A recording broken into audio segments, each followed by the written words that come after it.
Hello everyone, welcome back to my channel Edify with Bhavya. This side Bhavya, your commerce educator for core subjects accountancy, business studies and economics. It's been such a long time that I've been not uploading any videos. इतने लंबे gap के लिए बहुत बहुत sorry. अब कोई भी gap नहीं आएगा. कुछ स्टूडेंट्स के मेरे पास बहुत पर्सनली मैसेज आए हैं कि मैम प्लीज़ वीडियोस को रिज्यूम करो, स्टार्ट करो, बट कुछ रीजंस की वजह से वीडियो में शूट नहीं कर पा रही थी. बट अब कोई भी गैप नहीं आएगा और आई नो आपके हाफ ईयरलीज और फर्स्ट टर्म एग्ज़ाम बहुत जल्दी आने वाले हैं. तो क्लास 12th के लिए स्पेशली मैं कोशिश करूँगी कि मैं वन शॉट वीडियोस बना के सिलेबस को फटाफट कंप्लीट कर दूँ. तो ये वीडियोस इकोनॉमिक्स के लिए है, macro economics class 12th. Macro economics का नेशनल इनकम चैप्टर हम कर चुके हैं, थ्योरी पार्ट हम कर चुके हैं. नेशनल इनकम की यूनिट पूरी 10 मार्क्स की आएगी. तो उस थ्योरी पार्ट पे हमने चैप्टर 1, 2, 3 कवर कर लिया है. बस चैप्टर नंबर 4 में वो जो 3 मेथड है न्यूमेरिकल से रिलेटेड एंड एक जीडीपी वेलफेयर वाला टॉपिक जो इम्पॉर्टेंट है, जिससे अभी लास्ट प्रीवियस ईयर में क्वेश्चन आया था, तो उसकी मैं प्रैक्टिकल पार्ट का बाद में बनाती हूँ. लेकिन अभी मैं फटाफट कोशिश करती हूँ कि जो 6 मार्क की यूनिट है आपकी और जो कि बहुत ईजीएस्ट यूनिट है money and banking macro economics की, उसको मैं कंप्लीट करा दूँ. तो इसमें बस 2 चैप्टर्स हैं. एक chapter related to money, chapter number 5 and chapter number 6 है बैंकिंग से. मैंने आपको बुक रिकमेंड करी हुई है कि टीआर जैन को ना पढ़े, उसमें से एक्सरसाइजेस करनी है, कर लें, कोई बात नहीं. लेकिन for self study and for learning purpose and for understanding explanations Sandeep Garg is best.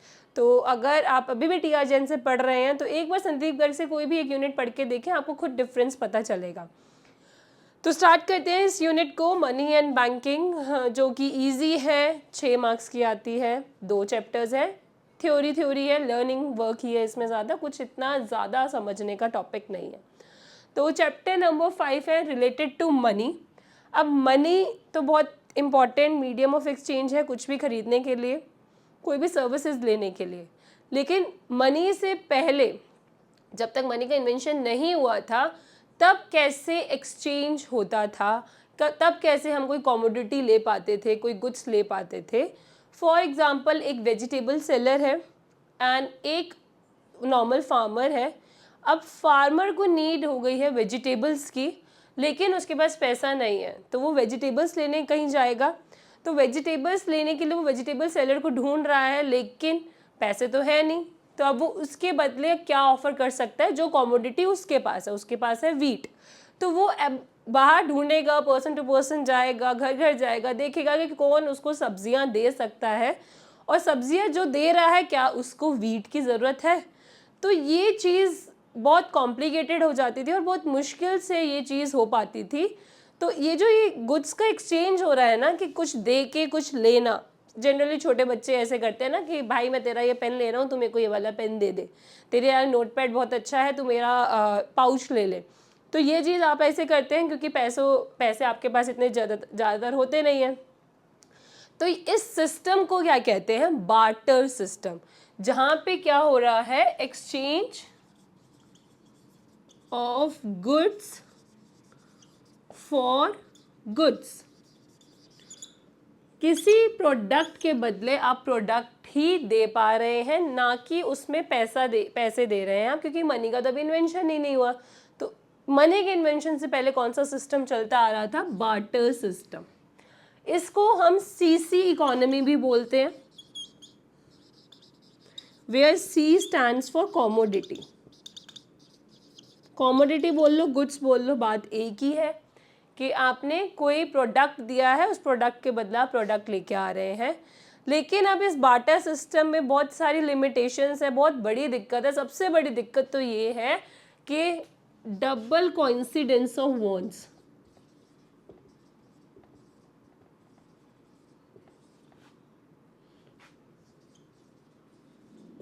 भाई मैंने आपको क्या एग्जांपल दे रही हूँ, वेजिटेबल की नीड है, किसको नीड है, फार्मर को. And what does he having, he is having wheat with him. इसको ये चाहिए, वेजिटेबल चाहिए. तो ये घूम रहा है, लोगों को देख रहा है जिसके पास ये अवेलेबल हो. अब ये ऐसे फ्री में तो देगा नहीं, वो पूछेगा ना आप मेरे को बदले में क्या दे रहे हैं. वो कहेंगे भाई मेरे पास तो वीट ही है, क्या आप लेना चाहेंगे. अब इसके पास सब्जियां तो है लेकिन उसको वीट की ज़रूरत नहीं है, तो वो कैसे ले सकता है? तो ये चीज़ फाइंड आउट करना कि जहाँ पे जो चीज़ की रिक्वायरमेंट आपको है, जिससे आप ले रहे हैं, क्या उसको भी सेम चीज़ चाहिए? तो इसी चीज़ को हम कहते हैं डबल कोइंसिडेंस ऑफ वांट्स। ये चीज़ फाइंड आउट करना बहुत मुश्किल हो जाता था। तो चलो अब हम इसकी लिमिटेशंस समझाती हूँ मैं आपको, जिसको मनी के फंक्शंस के द्वारा ओवरकम किया गया है। अब आपको बार्टर सिस्टम तो पता चल गया कि बार्टर सिस्टम का मतलब है exchange of goods for goods, CC economy भी बोल लो। लेकिन इसके कुछ लिमिटेशंस थी, कुछ सीमाएं थी, कुछ डिसएडवांटेजेस थे, कुछ डीमेरिट्स थे, जिसकी वजह से ये सिस्टम स्मूथली नहीं रन हो पाता था। तो पहला तो यही हो गया जो मैंने अभी आपको एग्जाम्पल बताया था कि गुड्स फॉर गुड्स का एक्सचेंज तभी पॉसिबल है जब दोनों साइड सेम चीज़ों की ज़रूरत हो, डबल कॉन्सिडेंस ऑफ वांट्स हो। ऐसा मिलना बहुत मुश्किल हो जाता था। तो सबसे पहला डीमेरिट तो यही है, lack of double coincidence of wants. Next demerit है lack of common measure of value. अब जो वेजिटेबल का प्राइस है, अभी भी आप कंपेयर कर लें तो वो वीट के प्राइस से कोई मेल खाता है? नहीं, कुछ पता ही नहीं चलता था कि भाई जितनी सब्जियां वो लेके जा रहा है उसके अकॉर्डिंगली उसने वीट सप्लाई किया है या नहीं दिया है या कम दिया है। तो ये एक मेजरमेंट नहीं हो पाती थी कि जो भी गुड्स का एक्सचेंज हुआ क्या वो सेम वैल्यू का था, कितने की चीज़ कितने में गई है, तो वो क्लैरिटी नहीं हो पाती थी। नेक्स्ट है lack of standard of deferred payments. For example, ये चीज़ तभी पॉसिबल है जब आपके पास भी कोई गुड्स ऑफर हो देने के लिए। स्टैंडर्ड ऑफ डेफर्ड पेमेंट का मतलब होता है फ्यूचर के लिए पेमेंट्स को पोस्टपोन कर देना। जैसे अभी भी आप अगर अकाउंट्स करके आए हैं 11th में, अगर नहीं भी करके आए, आप ह्यूमैनिटीज़ के हैं, तो उसमें होता है ना credit sales, credit purchases. Credit sale, credit purchase का मतलब है कि अभी आपने उधार पे कोई चीज़ ली है, आप इन फ्यूचर उनको वो पेमेंट दे देंगे। आपने 10,000 का कोई सामान खरीदा है एंड आपका सप्लायर जो भी है या आपका जो सेलर जो भी है, उनके साथ आपका अच्छा रिलेशन है, आप बहुत पुराने कस्टमर हैं उनके, तो आप लेके जा सकते हैं, आप अपनी पेमेंट को फ्यूचर में पोस्टपोन कर सकते हैं। लेकिन बार्टर सिस्टम में ये पॉसिबिलिटी नहीं हो पाती थी। तो ये स्टैंडर्ड ऑफ डेफर्ड पेमेंट वाली चीज़ रह जाती थी कि फ्यूचर में हम पेमेंट पोस्टपोन नहीं कर सकते, फ्यूचर में हम चीज़ों को नहीं टाल सकते। Then lack of store of value, सबसे लास्ट लिमिटेशन। मनी को ईजिली आप कहीं पे भी स्टोर कर सकते हैं, अब तो बिल्कुल बस फ़ोन पे ऑनलाइन ही मोड है। अगर कैश भी है तो ईजिली कहीं पे भी स्टोर हो सकता है। लेकिन अभी आपको अपना कोई सामान देना है कि ख़राब ना हो जाए, उसकी वजह से आपको ज़बरदस्ती कोई चीज़ लेनी पड़ रही है जिसकी आपको रिक्वायरमेंट भी नहीं है, तो उसको रखने के लिए जगह चाहिए ना।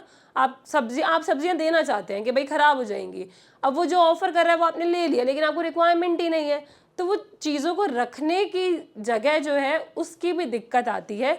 तो ये 4 लिमिटेशंस हैं आपकी बार्टर सिस्टम की, जिसकी वजह से मनी का इन्वेंशन हुआ और उस कमियों को पूरा करा मनी के फंक्शंस ने। तो हम बस नेक्स्ट टॉपिक पे मूव ऑन करते हैं, मनी के फंक्शंस, जो कि 2 टाइप पे क्लासिफाई हैं, प्राइमरी फंक्शंस और सेकेंडरी फंक्शंस। ये थी 4 आपकी बार्टर सिस्टम की लिमिटेशंस, कमियां, जिसकी वजह से बार्टर सिस्टम नहीं चल पा रहा था। तो फिर अब इन्वेंशन हुआ मनी का।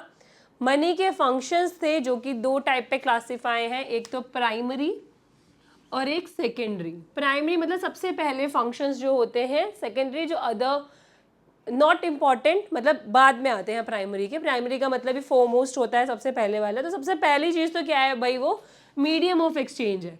तो ये जो लिमिटेशन थी डबल कॉन्सिडेंस ऑफ वांट्स की, वो किस फीचर से ख़त्म हुई? इस फीचर से, मीडियम ऑफ एक्सचेंज के जो गुड्स को आप खरीदना चाहते हैं वो बस आप मनी दे दो, आप उस गुड्स को खरीद सकते हैं। आपको ज़रूरत नहीं है ऐसे लोग को ढूंढने की कि जो गुड आपके पास है वही गुड उसको चाहिए हो। तो ऐसा कुछ डबल कोइंसिडेंस ऑफ वांट्स वाली चीज़ नहीं है। तो ये जो कमी आ रही है उसको मनी के इस प्राइमरी फंक्शन ने ओवरकम करा। सेकंड था lack of common measure of value. भाई पता नहीं चल रहा कि कौन सा कमोडिटी कितने का है, क्या सेम वैल्यू में चीज़ जा रही है या ज़्यादा में जा रही है। तो इस फीचर को इस लिमिटेशन को किसने ओवरकम करा? इस फीचर ने। अब मनी का तो भाई मैं आपको एग्जांपल दे चुकी हूँ कि आप फ्यूचर के लिए पेमेंट्स को पोस्टपोन कर सकते हैं कि आप बाद में पेमेंट ले ले। वो नेक्स्ट लिमिटेशन जो है बार्टर सिस्टम की वो यही थी कि lack of standard of deferred payment. इसका एग्जांपल मैं आपको इसको समझाते हुए दे चुकी हूँ कि अगर हम गुड्स फॉर गुड्स का एक्सचेंज करेंगे तो पेमेंट्स जो है बाद में डिले नहीं हो सकती है। वही मनी का ये फीचर है कि स्टैंडर्ड ऑफ डेफर्ड पेमेंट्स है, फ्यूचर में अगर हमें कोई पेमेंट करनी हो तो हम कर सकते हैं। जिस टाइम पे उस टाइम ट्रांजेक्शन हुई थी 10,000 अमाउंट की, तो 10,000 की ही रहेगी एंड फ्यूचर में जो भी डेट डिसाइडेड है उसमें आप इजीली कर सकते हैं। तो ये प्राइमरी फंक्शन में नहीं आता, ये आता है आपका सेकेंडरी फंक्शन में। और ये वाला फंक्शन कौन से लिमिटेशन को ओवरकम करता है? इस फीचर, इस लिमिटेशन को। नेक्स्ट सबसे लास्ट लिमिटेशन है हमारी बार्टर सिस्टम की, lack of store of value. भाई गुड्स को स्टोर करना इतना इजीली पॉसिबल नहीं रहता, लेकिन मनी को यू कैन इजीली स्टोर। तो ये वाला जो फंक्शन है स्टोर ऑफ वैल्यू, वो इस लिमिटेशन को ओवरकम करता है। तो ये दोनों आपके मेन टॉपिक थे, लिमिटेशंस ऑफ बार्टर सिस्टम, जिनको ओवरकम करा मनी के फंक्शंस ने। जितनी 4 लिमिटेशंस थी उतने ही 4 मनी के फंक्शंस हैं, जो कि 2 पार्ट में डिवाइडेड है। प्राइमरी फंक्शन में 2 आते हैं और सेकेंडरी फंक्शन में 2 आते हैं। अब बिल्कुल इस चैप्टर का लास्ट टॉपिक रह गया है, देन आपका एक 3 मार्क्स का टॉपिक प्रिपेयर हो जाता है बोर्ड एग्जाम्स के लिए। उसको ओवरकम करते हैं एंड आपका इस यूनिट का एक चैप्टर फिनिश भी हो जाएगा। फंक्शंस तो हमने पढ़ लिए कि फंक्शंस क्या होते हैं मनी के। तो उसी से अगर हमें डेफिनेशन बनानी हो मनी की, कोई इजी लैंग्वेज में कोई मतलब समझाना हो, मीनिंग बताना हो मनी का, तो आप इसी जो फीचर्स थे आपके, उसी से बहुत ईजिली आपकी डेफिनेशन फ्रेम हो सकती है। That is money is anything which is generally accepted as a medium of exchange, comma, measure of value, comma, standard of deferred payments and store of value। ये तो डेफिनेशन आपने बहुत easy language में functions के points को ही note down कर दिया। तो मनी कुछ भी है जो कि जनरली एक्सेप्टेड, जो जनरली मतलब इन जनरल पब्लिक हर कोई एक्सेप्ट कर रहा है as medium of exchange, measure of value, standard of deferred payments and store of value. अब लीगल डेफिनेशंस देखें तो लीगल वर्ड से ही हो जाता है लॉ। तो money is what the law says is money. जो भी कानून ने बोला कि हाँ ये मनी कंसिडर कर सकते हैं, जैसे हमारा ये नोटबंदी आया था, डीमोनेटाइजेशन, उसमें हो गया था कि old 500 and 1000 notes are not generally accepted. अब इनको आप यूसेज में नहीं ला सकते, अब इसको मनी कंसिडर नहीं करेंगे। अभी लास्ट ईयर 2000 के नोट्स भी डीमोनेटाइज हो गए थे कि अब वो 2000 के नोट्स नहीं चल सकते। तो इसमें 2 आ जाते हैं, एक लीगल टेंडर मनी जिसमें आपके पेपर नोट्स से लेके कॉइन्स तक का होता है, जो अगर कोई आपको इनमें पेमेंट्स दे तो आप उसको डिनाई नहीं कर सकते, ये नहीं कह सकते कि no I will not accept this as a mode of payment जैसे। लेकिन इसमें भी एक लिमिट होती है। अब तो कहाँ तक की लिमिट चल रही है? बस 500 के नोट्स हैं, 200 के हैं, 100 के हैं, 50, 20, 10 और कॉइन्स में अप टू 1 रुपये का कॉइन तो हो, उससे नीचे का कॉइन तो नहीं चल रहा। उस कॉइन्स में भी एक वो चल रहा है कि इतना बड़ा कॉइन होना चाहिए, वही लीगल टेंडर है। तो अगर आपको कोई इन मोड्स में पेमेंट कर रहा है, पेपर नोट्स और कॉइन्स के मोड में, so you can't deny that. और ये लीगल टेंडर है। वही इसमें आ जाता है जो नॉन लीगल टेंडर होता है। नॉन लीगल टेंडर बोल लो या नॉन ऑप्शनल मनी बोल लो, कैश की जगह होता है कि चेक फैसिलिटी से आप पेमेंट कर रहे हैं या कोई बैंक ओवरड्राफ्ट बना के दे रहे हैं। बिल्स ऑफ एक्सचेंज अकाउंट्स के बच्चों को पता होगा कि एक प्रॉमिसरी नोट बन जाता है और उसमें सारी डिटेल मेंशन होती है। तो ये ऑप्शनल है, ये सामने वाला एक्सेप्ट करे ना करे वो उस पर डिपेंड करता है। और आप उस पर ऐसा कोई केस भी नहीं कर सकते कि भाई मैं तो पैसा दे रहा हूँ, मैं तो ये इस मोड से अपनी पेमेंट ख़त्म कर रहा हूँ, लेकिन ये एक्सेप्ट नहीं कर रहा। लेकिन अगर सामने वाला पर्सन आप इस मोड्स में पेमेंट कर रहे हो तब एक्सेप्ट नहीं कर रहा, तब आप उसके अगेंस्ट केस भी फाइल कर सकते हैं। तो इस ऑप्शनल मनी में एक मेन मनी आता है बैंक मनी, जो पैसा आपके पास, आपका पैसा जो बैंक में डिपॉजिट होता है, जिसको हम डिमांड डिपॉजिट्स कहते हैं। डिमांड डिपॉजिट्स मतलब जब भी आपको रिक्वायरमेंट है आप तब विड्रॉ कर रहे हैं, तो वो विड्रॉ करने के लिए बैंक आपको एक बहुत बड़ी फैसिलिटी देता है जो कि होती है चेक। अब वो चेक फैसिलिटी से आपका जो भी सेलर है, जिनको भी आप पेमेंट कर रहे हैं, वो एक्सेप्ट करे ना करे, it's totally up to him. आप उस पर केस नहीं कर सकते। अगर वो कैश में आपसे पेमेंट रिक्वायर डिमांड कर रहा है तो आपको कैश में ही करनी पड़ेगी। लेकिन कैश में भी आप जो भी लीगल टेंडर चल रहा है, जैसे अभी सिर्फ यही चल रहे हैं, 2000 के नोट्स भी बैन हो चुके हैं, मतलब नॉट एक्सेप्टेड है, तो वही चीज़ मनी कहलाएगी। और इसमें ये चीज़ें आ गई, एक आपकी लीगल टेंडर एंड एक non legal tender. Non legal tender का अदर नेम होता है ऑप्शनल मनी, ये भूलना मत, क्योंकि सामने वाले के पास ऑप्शन है कि इस वाले मोड की पेमेंट वो एक्सेप्ट करे या ना करे। अब बिल्कुल बस last and final topic of this chapter, that is money supply. So let's move on to it. Last topic है आपका मनी सप्लाई से रिलेटेड, कि मनी सप्लाई इकोनॉमी में कितना पैसा है वो कैसे पता चलेगा। जो मनी यूजिंग इकोनॉमी है उनके पास किस किस मोड में मनी अवेलेबल है, उनको मेजर कर ले तो हमें पता चल जाएगा कि टोटल इकोनॉमी में पैसा कितना है।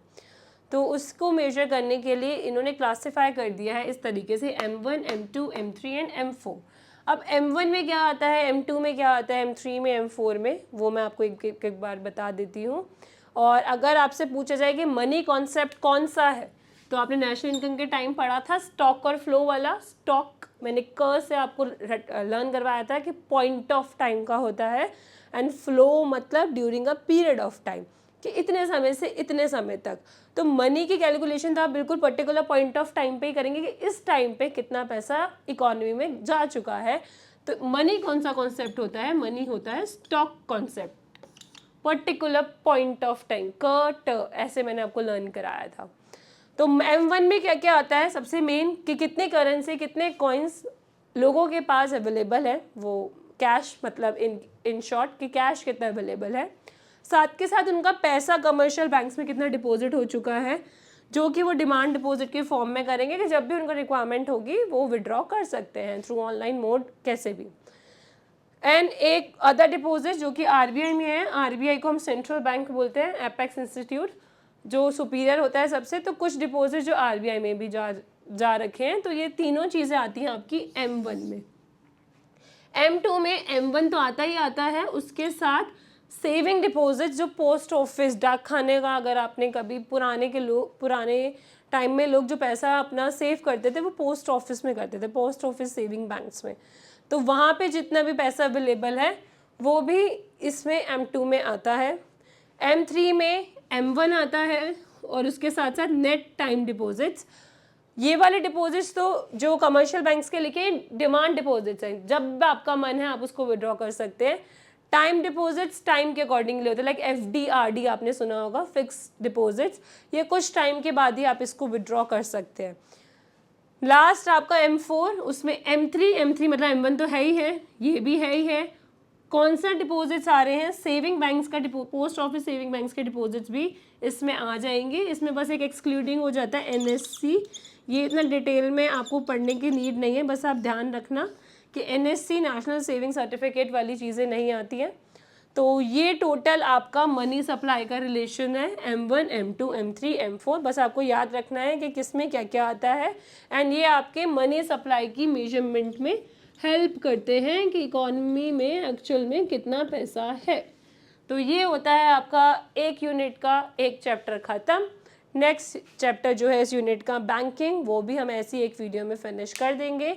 तो आपका बहुत इंपॉर्टेंट टॉपिक और बहुत ईजी यूनिट भी कवर अप हो जाएगी मैक्रो इकोनॉमिक्स की।